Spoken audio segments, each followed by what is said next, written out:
যার মনের মধ্যে এই চিন্তা বদ্ধমূল যে আমি এখানে থাকতে আসিনি, আমি এখানে মুসাফিরের মতো এসেছি, গাছের ছায়ায় বিশ্রাম নিচ্ছি, বিশ্রাম নিয়ে শেষ হবে চলে যাব।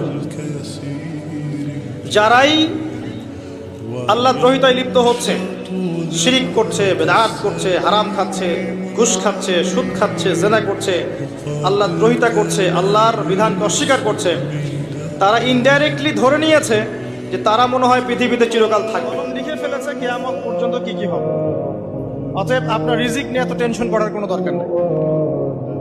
বিয়ে শাদী হচ্ছে না, এই জন্য কবরে গিয়ে মানত করার কোনো দরকার নেই, সময় মতো হবে ইনশাআল্লাহ। যার মনের মধ্যে এই চিন্তা বদ্ধমূল যে আমি এখানে থাকতে আসিনি, আমি এখানে মুসাফিরের মতো এসেছি, গাছের ছায়ায় বিশ্রাম নিচ্ছি, বিশ্রাম নিয়ে শেষ হবে চলে যাব।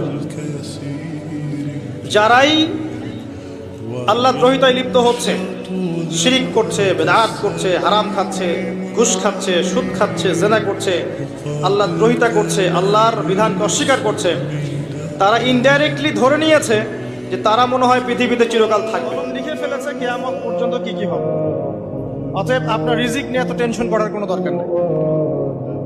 বিয়ে শাদী হচ্ছে না, এই জন্য কবরে গিয়ে মানত করার কোনো দরকার নেই, সময় মতো হবে ইনশাআল্লাহ।